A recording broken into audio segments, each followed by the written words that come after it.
क्या आप जानते हैं, आज भी इतने गाइडेंस मार्केट में होने के बावजूद प्रिपेयर करने का अलग अलग मॉडल ना खोज पाने के कारण, या कहें तो किसी के बताए हुए एक प्लान को फॉलो कर कर अपनी तैयारी को लोग बोझ बना लेते हैं।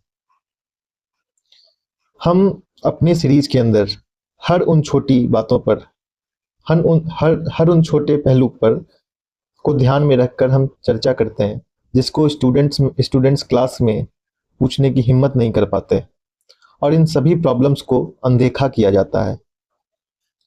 इस ये सारे प्रॉब्लम्स जिस पर हम अपने सीरीज में चर्चा करते हैं, उस पर चर्चा करना लोग ज़रूरी भी नहीं समझते।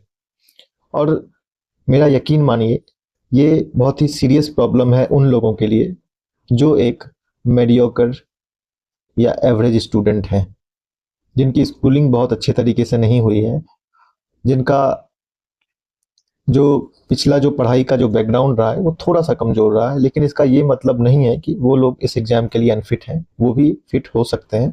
लेकिन उनको एक सही तरीके का मॉडल अपनाना होगा, अपनी तैयारी को सिंप्लीफाई करना होगा।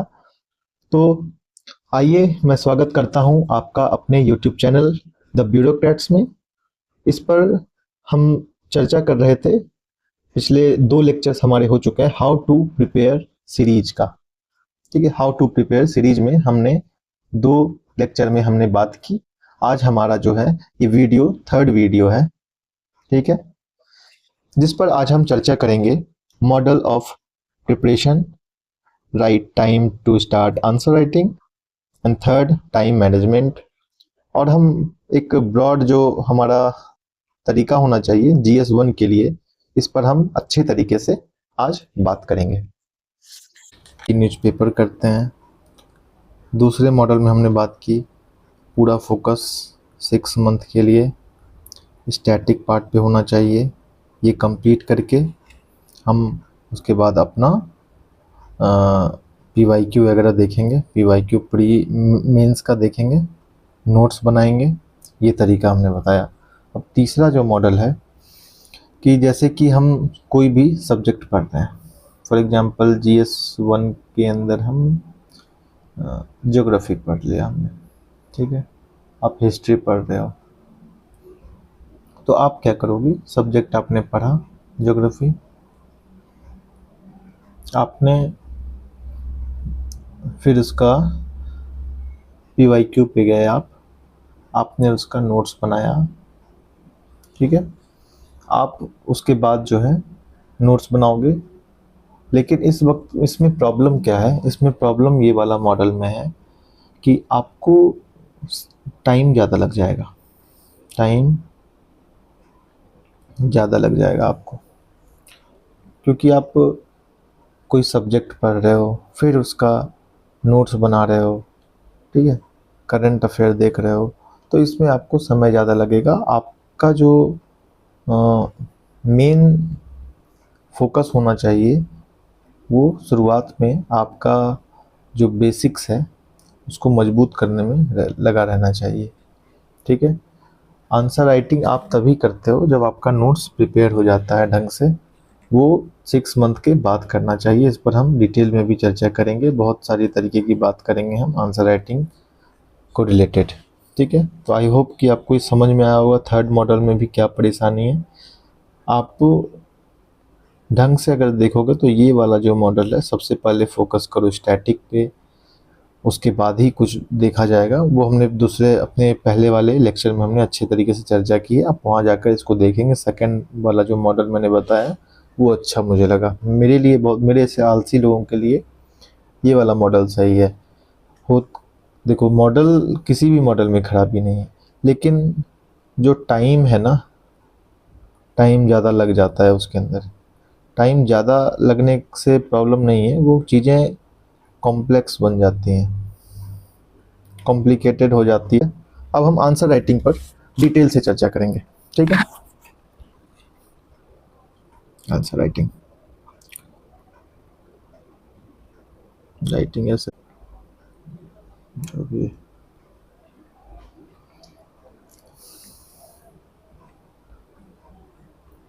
कब करनी चाहिए? देखो, कुछ लोगों का करना कहना है कि आंसर जो है वो वेरी फर्स्ट डे से स्टार्ट कर दो, ठीक है, फर्स्ट डे से स्टार्ट कर दो। मेरा यकीन मानो, फर्स्ट डे से क्या, ये 1 मंथ बाद से भी अगर कर रहे हो तो ये वेस्ट ऑफ टाइम है। इससे घटिया स्ट्रेटजी आपको कुछ भी नहीं होगा। इससे घटिया स्ट्रेटजी, इस स्ट्रेटजी से आप बहुत जो है ना, मतलब आपका इतना समय खराब हो जाएगा कि आपको अपना मतलब इसका कोई मतलब नहीं है। आपको अगर किसी को लगता है कि मैं लिख नहीं पा रहा, मैं सोच नहीं पा रहा, अरे भाई किताब जो तुम पढ़ रहे हो, कोर किताब जो पढ़ रहे हो, जो तुम स्टैटिक बुक पढ़ रहे हो, उसके अंदर तुम क्या मतलब अरबी में पढ़ रहे हो क्या? उसके अंदर भी तो इंग्लिश में लिखी हुई हैं चीज़ें, उसको तुम एनालाइज करो। मैंने सबसे पहले बताया कि अगर आप बिगिनर हैं तो आपको लैंग्वेज पे, ठीक है, लैंग्वेज पे कमांड रखना है। आपको देखना है कि किस तरीके से सेंटेंस का अरेंजमेंट है, क्या आपको मतलब क्या रेलेवेंट है क्या नहीं है, वो सब दिखना है, ठीक है। क्योंकि आंसर राइटिंग में आपको अपने नोट्स को रेप्लिकेट करना होता है। एग्जामिनेशन के अंदर आप अपना जो 1 पेजर नोट्स बनाते हैं मेंस के लिए, मेंस के टॉपिक पर, उसको आपको रेप्लिकेट करके आना होता है, अपने कॉपी पेस्ट एक तरीके से कह सकें, वो एग्ज़ाम के अंदर करके आना होता है, ठीक है। ये जो ये जो तरीका है आंसर राइटिंग शुरुआत से करने का, ये तरीका बिल्कुल अच्छा नहीं है, इसको अवॉइड करें अगर कर सकते हैं तो। देखो, डिफरेंट डिफरेंट जो कोचिंग होता है ना, कोचिंग होता है वो अपना पर डे जो है 5 क्वेश्चन डाल देंगे, 8 क्वेश्चन डाल देंगे। मैं जब स्टार्टिंग में आया था तो मैं इसको क्या करता था कि मैं इसको देख देख कर लिखता था, मैं देख लेता था, मुझे लगता था कि मैं इसको देख देख कर लिखता हूँ तो मैं कुछ तो सीख जाऊँगा, ठीक है। इसको मैंने देख देख कर मतलब लिखने का कोशिश करने लगा। फिर फिर मैं कुछ पढ़ लेता था, पढ़ कर मैं आता था, उसके बाद फिर मैं एक A4 शीट लेकर बैठता था, ठीक है। फिर वहाँ से लिखने का कुछ, उसका कोई मतलब नहीं है यार, उसका कोई मतलब नहीं है।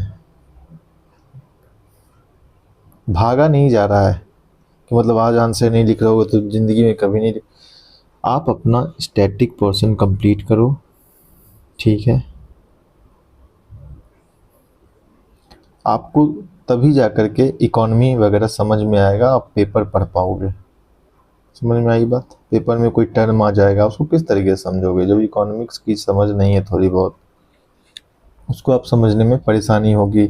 कॉन्स्टिट्यूशन से रिलेटेड क्वेश्चन अथी न्यूज आते रहते हैं कि ये हो गया, सुप्रीम कोर्ट ने ये कह दिया, ये आर्टिकल लागू हो गया, वो ये सब आप तभी समझोगे जब आपके पास एक ठीक ठाक समझ होगी, ठीक है। कहने का मतलब ये है कि आंसर राइटिंग का एक सही समय होता है, वो भी PYQ के ऊपर प्रैक्टिस किया जाता है इसको, ना कि कोचिंग मटेरियल के, ठीक है। और अगर आपको शुरुआत में इनिशियल स्टेज में आपको अगर न्यूज़पेपर पढ़ना भी है, पढ़ने का मन करे, अपने लैंग्वेज को, ग्रामर को, सेंटेंस स्ट्रक्चर को सुधारने के लिए पढ़ो। वो काम आपका बुक भी कर सकता है, ऐसा नहीं है कि आपको पेपर से ही करे। आप जो बुक पढ़ रहे हो, फॉर एग्जांपल आप कोई पॉलिटी की बुक पढ़ रहे हो, तो उसमें जो सेंटेंस स्ट्रक्चर है उस पर ध्यान दो, तो वो भी तुम्हारा काम करेगा। कोई भी बुक पढ़ रहे हो उस पर ये ध्यान दोगे तो ये काम करेगा, ठीक है। अब हम आगे चलते हैं आंसर से। अच्छा, जो स्टैटिक सब्जेक्ट का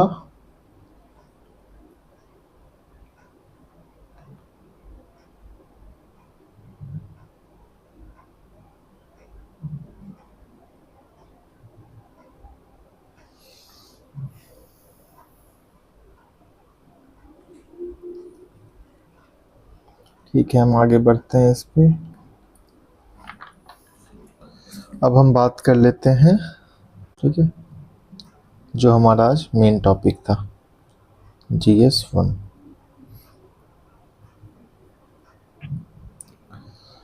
GS1 के अंदर, एक सेकंड में अपना ये कम कर लेता हूँ।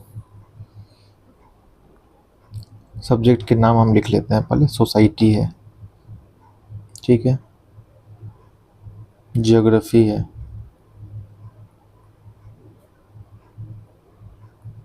आर्ट एंड कल्चर है जिसमें एंशिएंट, मेडाइवल, मॉडर्न सब कुछ कवर कर लिया जाता है। एक फिर मॉडर्न का अलग सेक्शन है, फ्रीडम स्ट्रगल है, ठीक है।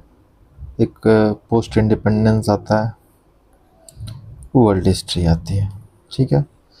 सबसे इजी वाला जो पार्ट है उसको मैं सबसे पहले हटा देता हूँ करके, पोस्ट इंडिपेंडेंस। कोई भी कोचिंग, एक सेकंड,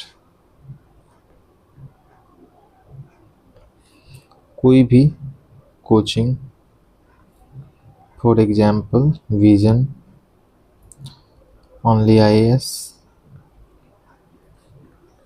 मटेरियल इसका पतला सा आता है, थिन होता है काफ़ी, वो आप लो कहीं से भी, कोई भी पतला नोट्स, किसी का भी, जो भी तुमको पतला नोट्स मिल जाए एक ढंग का, और उसको आप उस पर आप रिलाई कर सकते हो, और ये आपका काम हो गया। जा कर के सीधे इसके बाद PYQ देख लेना, PYQ बेस्ड नोट्स बना लेना, और आपका काम हो गया। आप आगे बढ़ो इससे। अगर आप ऑप्शनल आपका नहीं है ये, आपको इसको उस पर ध्यान देने की कोई ज़रूरत नहीं है। अब बात आई मॉडर्न की। मॉडर्न के अंदर दो बुक मुझे ठीक लगता है, मतलब मुझे एक बुक ठीक लगता है, वो है सोनाली बंसल का। ये बुक बहुत ही अच्छे तरीके से लिखी गई है, और इसमें कुछ भी मिस नहीं है, कोई भी इवेंट मिस नहीं है। हर एक जो क्रोनोलॉजी है ये है, वो इंटरलिंक्ड है। जो चीज़ स्पेक्ट्रम में मुझे मिसिंग लगती है वो है कि वो किताब थोड़ा सा खिचड़ी टाइप का है।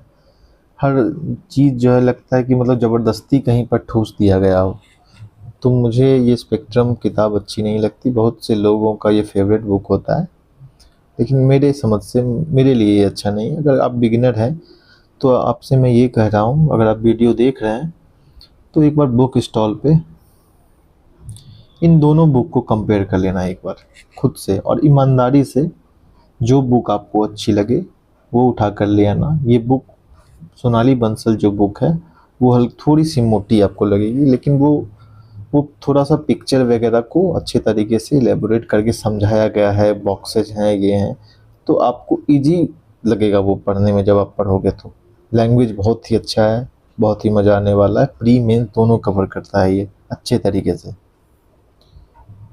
ठीक है। तो ये बुक की बात हो गई। आगे हम बात करते हैं ये आर्ट एंड कल्चर की। 11th की एक जो बुक है आर्ट एंड फाइन आर्ट्स करके, वो बुक जो है काफ़ी हेल्पफुल है इसके अंदर, और प्लस PYQ आपका, ठीक है।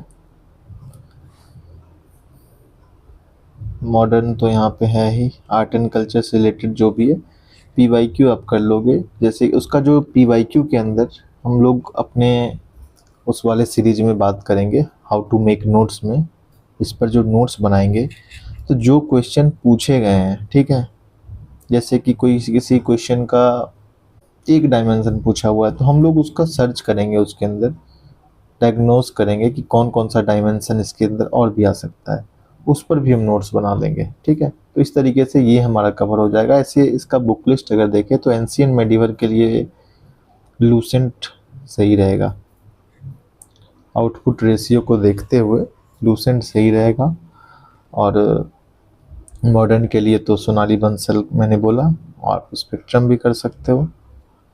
इसको ज़्यादा आपको ध्यान नहीं रखना है, क्योंकि आप ये जो एंशिएंट सॉरी, ये आर्ट एंड कल्चर वाला जो पार्ट है, हिस्ट्री का जो पार्ट मैं कह रहा हूँ GS1 के अंदर, वो आप भूलोगे विद टाइम।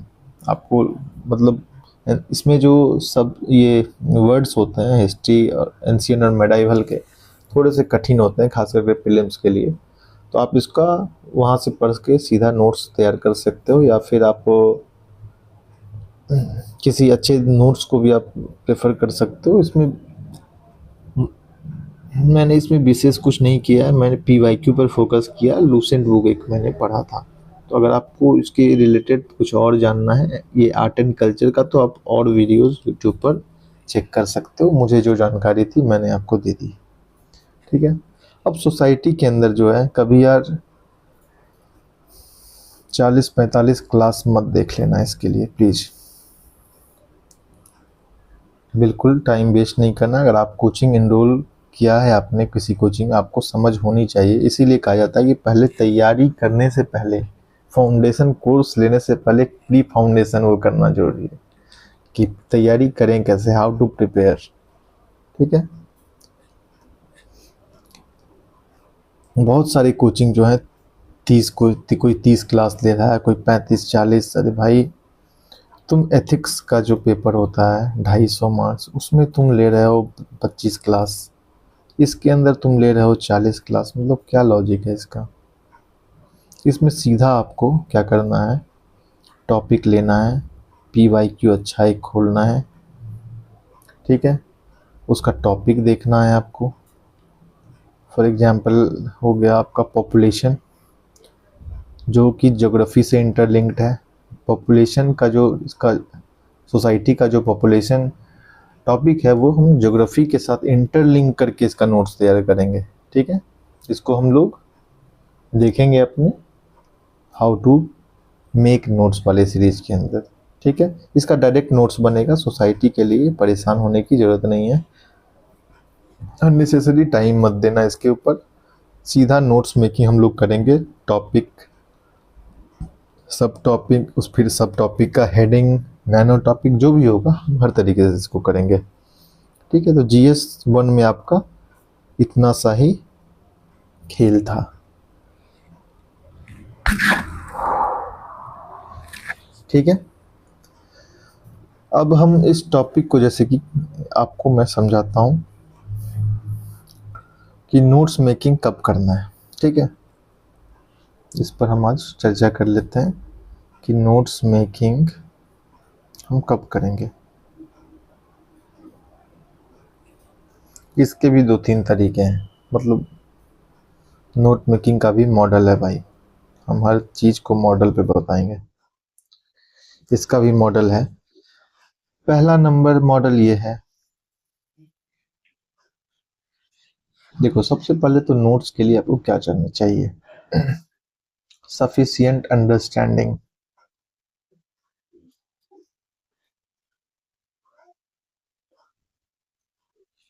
ये आंसर राइटिंग पे भी एप्लीकेबल होती है ये चीज़ें। सफिशिएंट अंडरस्टैंडिंग होनी चाहिए किसी भी चैप्टर, किसी भी विषय पर, किसी भी टॉपिक के ऊपर, ठीक है। एक सफिशिएंट अंडरस्टैंडिंग होनी चाहिए। Both applicable on both answer writing and notes making, ठीक है। मॉडल, पहले मॉडल में हम ऑल सब्जेक्ट जो है फिनिश करने के बाद हम स्टार्ट करेंगे नोट्स मेकिंग, ठीक है।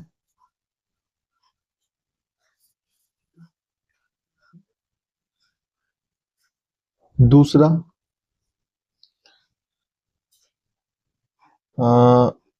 आफ्टर फिनिशिंग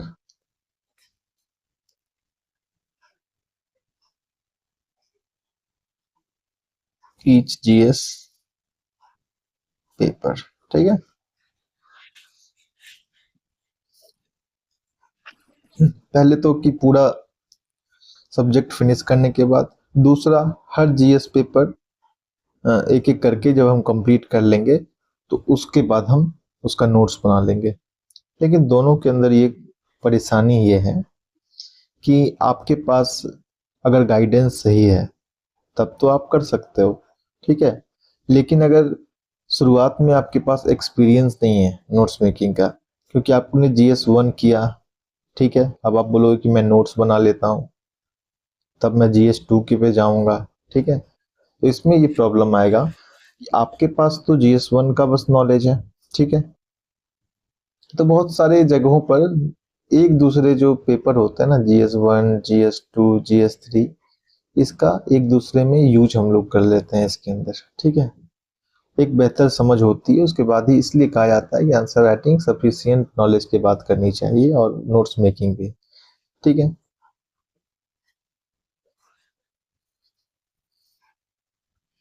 एक और हम तरीका देख लेते हैं कि तीसरा हम बात करते हैं कि GS1, 2 और 3 का जो स्टैटिक पार्ट है आपका, जो मेन कोर सब्जेक्ट है, कोर सब्जेक्ट जो है, तो कोर सब्जेक्ट का ही हम लोग कॉन्सेप्ट वगैरह लेते हैं, ठीक है।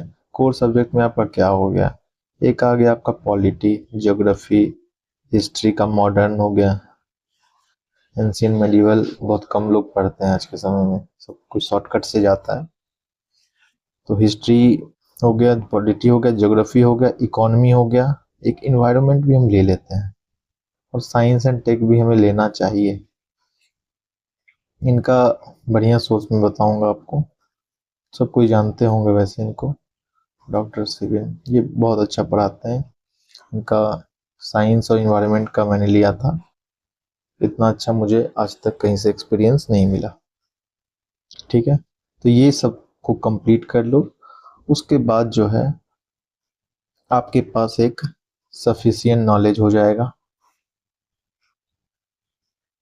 यहाँ पर हमने बात की पूरा सब्जेक्ट सिलेबस कंप्लीट के करने के बाद, इतना लेट नहीं करना है, क्योंकि आप ऑप्शनल, GS4 ये सब करते करते काफ़ी समय लगेगा।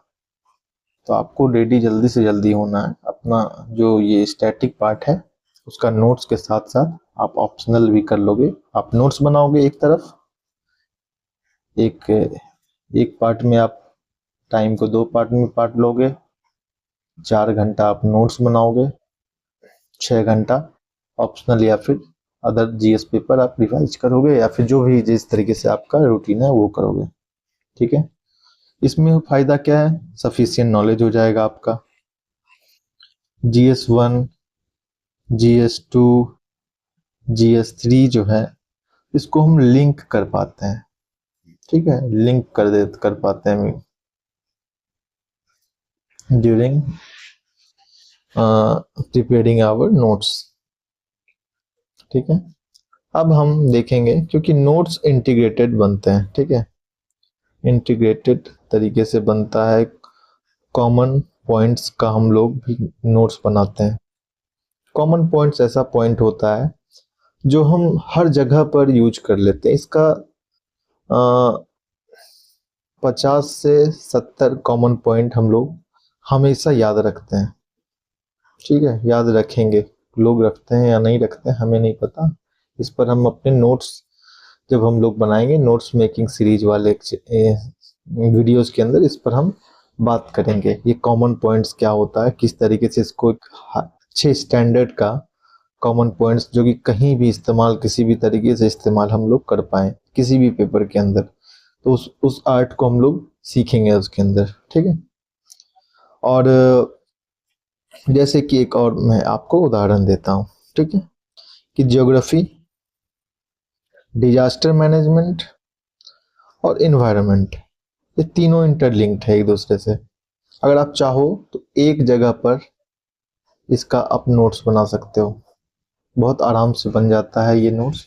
लोग और बहुत से मतलब जो अच्छी तरीके से प्रिपरेशन करना जानते हैं वो ऐसे ही नोट्स बनाते हैं। आप डिजास्टर मैनेजमेंट, इन्वायरमेंट और ज्योग्राफी और भी बहुत सारी जो टॉपिक्स हैं वो इंटरलिंक्ड हैं, तो इसलिए कहा जाता है कि GS1, GS2, GS3 कंप्लीट कर लो एटलीस्ट, उसके बाद नोट्स प्रिपेयर करना, ठीक है। तो आई होप कि आप ये फंडा समझ पाए होंगे, ठीक है। और एक चीज पर मैं बात करना चाहता हूँ, थोड़ा सा आज भी लंबा हो गया लेक्चर, देखो बहुत से लोग आपको ये बोलते मिल जाएंगे कि एक बार में ही दौड़ना नहीं सीख सकते। ठीक है, पहले प्रयास करेंगे, चलेंगे धीरे धीरे, फिर चलना होगा, फिर दौड़ेंगे, इस टाइप की बात करते हैं। ये सारी बातें यूजलेस हैं। ठीक है, आंसर राइटिंग को रिलेटेड बहुत सा मैंने सुना है कि पहले रेंगो, फिर फिर चलो, फिर दौड़ो, इस टाइप की बात। मुझे ये यूजलेस लगता नहीं था। मैंने ऐसा करने की कोशिश की। I tried, didn't work. मेरे लिए ये चीजें, मेरे लिए स्ट्रेटजी काम नहीं आई। मेरा बहुत सारा समय बर्बाद हुआ। जो प्रिपरेशन शुरुआत में मैंने यही किया है। अपने प्रिपरेशन की शुरुआत के समय में मेरा टाइम जो है 2/3 टाइम इसी में जाता था। काश मैंने ये स्ट्रेटजी से जो मैं अभी आपसे शेयर कर रहा हूँ, काश मेरे पास उस वक्त कोई होता जो मुझे ये बता देता कि ये तरीका होता है। ऐसे वीडियोस नहीं मिलते हैं यूट्यूब के अंदर जो आपको बारीकी से हर चीज बैठकर समझा पाए। तो अगर आप तक ये वीडियो पहुंच रहा है तो प्लीज टेक इट सीरियसली। ठीक है, और बेकार की बातों में मत पड़ो कि दौड़ नहीं सकते हो तो रेंगो, रेंग नहीं सकते हो तो लौटने लगो जमीन पे। इन सब बातों में नहीं पड़ना है। और जाता ही क्या है यार, थोड़ा सा पेशेंस रखो, समझे? थोड़ा सा पेशेंस रखो, अपने मन को जो है वो समझा लो। ऊब को जो है, ऊब समझते हो? ऊब को महावीर जो है दाब लिए थे। महावीर का बुद्ध जो थे, ऊब को दावना सीखो। इसका मतलब होता है पेशेंस।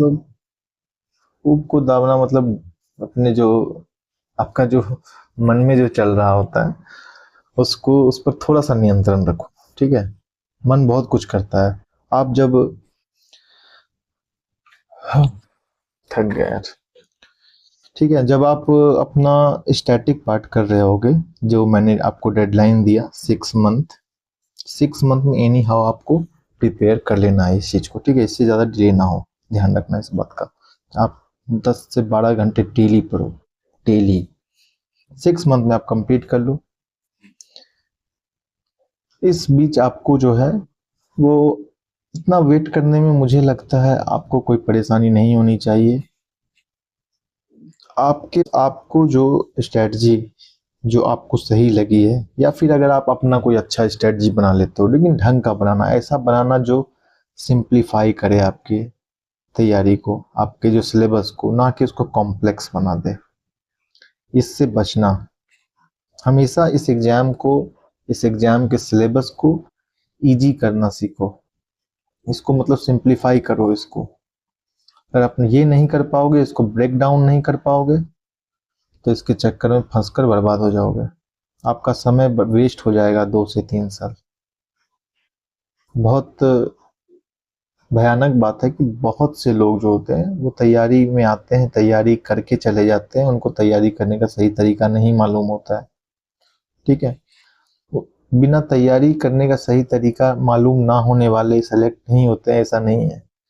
लेकिन मेरा यकीन मानो, उनको बहुत ज्यादा मेहनत करना पड़ता है।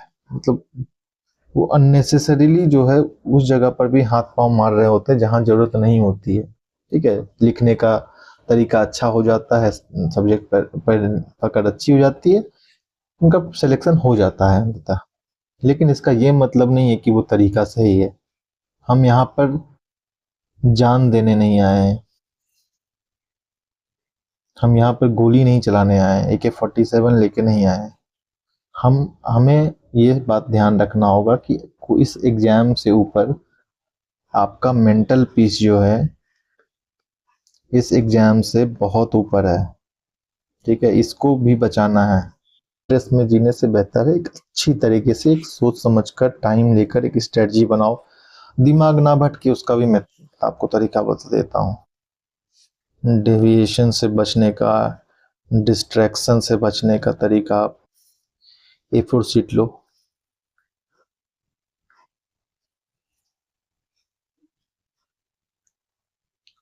लिख कर टांग लो अपना प्लान को वहां पर टांग लीजिए या फिर स्टिक कर दीजिए किसी भी अपने दीवार के ऊपर। फिर मन को मना लीजिए कि कोई थॉट ना है माइनर दूसरा, क्योंकि आपको वहां पे लिखना है कि आपके पास सबसे बेहतर स्ट्रेटजी है। उसके बाद देखो क्या आपको उसमें लिखना क्या है, आपको A4 शीट के अंदर क्या लिखोगे। लिखो, फर्स्ट स्टैटिक लिख लो, दूसरा सॉरी स्टैटिक मतलब कोर सब्जेक्ट हो गया, सब्जेक्ट का नाम लिख लेना, टाइम लिख लेना 6 मंथ। ठीक है, इसके बाद आपको क्या होगा, इसके बाद आपको उठाना है PYQ। ठीक है, मेंस का प्रायोरिटी देना है। प्री आप जो है वो एग्जाम से 6 मंथ प्रायर टू एग्जाम, आपका प्री जो होता है उससे 6 मंथ पहले आप प्री पे पूरा एनालिसिस करोगे, उसका पोस्टमार्टम कर दोगे। ठीक है, इसको PYQ का एनालाइज करोगे, मेंस का जो PYQ है। ठीक है, इसमें टॉपिक, सब टॉपिक, सब हेडिंग, सब टॉपिक का सब हेडिंग, इसको माइक्रो टॉपिक कह लो, नैनो टॉपिक मैं कहता हूँ। मेरा मैं इस मतलब नोट्स बना लूँ, मतलब नोट्स बना लेना है। ये अगर आप ये तरीका आप लिख दोगे ना अपनी दीवार के ऊपर, तो आपका माइंड नहीं भटकेगा, क्योंकि आपको पता है कि किस तरीके से अपनी तैयारी करनी है, कैसे इसको पूरा करना है, किस टाइम फ्रेम में करना है। तो आपके पास एक ढंग का एक तरीका होगा तैयारी करने का। और ठीक है, मैं और क्या बताऊं, और तो कुछ है नहीं। अब हम देखें कि ये जो टॉपिक्स, ये नोट्स वाला पार्ट तो मैं खुद जो है वो अपने चैनल पे वो कर दूंगा आपके लिए, कर दूंगा नहीं, मैं अपने लिए कर रहा हूँ। अगर आपको वो ठीक लगे तो आप अपने हिसाब से अपना नोट्स प्रिपेयर कर लेना। अगर यूज करना होगा वो तो मुझे बहुत बताना, मैं PDF दे दूंगा, लेकिन मॉडिफाई कर लेना थोड़ा सा। चलो, धन्यवाद आपका हमसे जुड़ने के लिए। आई होप कि आपको जो इन्फॉर्मेशन मैंने यहाँ पर दिया है वो आपके यूज का हो,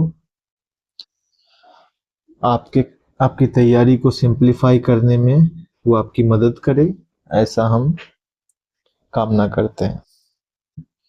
हमने आज देख लिया कि किस तरीके से GS1 को हमें करना है। ठीक है, मेनली हमने बुक लिस्ट देखा है इसके अंदर। मैं मेरा ज्योग्राफी जो है वो अच्छा, लेकिन देखो यार, पढ़ाने का कोई मतलब नहीं है, पढ़ाने के लिए बहुत सारे टीचर्स अवेलेबल हैं, सही टीचर तक पहुंचा देना ये ज़्यादा बड़ी बात होती है। सही टीचर तक, सही रिसोर्सेज तक अगर आपको कोई पहुंचा दे रहा हो तो मतलब उसका धन्यवाद कहो। आपका समय कोई बचा रहा है, आपको आंसर राइटिंग का सही तरीका प्रूफ के साथ बता रहा है, उसका ड्रॉबैक, उसका बेनिफिट अगर सब कोई बता रहा है तो आपको ये चीज़ें कर लेनी है। ठीक है, तो मिलते हैं अपने lecture 4 how to prepare series के अंदर। लेक्चर 4 जो होगा उस पर मैं देख लेता हूँ क्या क्या हमने चर्चा कर ली है, किस किस पहलू पर हमें बात और करना है। जल्दी से जल्दी हम इसको ख़त्म करेंगे हाउ टू प्रिपेयर सीरीज को, फिर नोट्स वाला जो हमारा होगा सीरीज वो चालू हम करेंगे। ठीक है, और मेंस मतलब दिसंबर तक इसे खत्म भी करना है। ठीक है, थैंक यू फॉर वॉचिंग।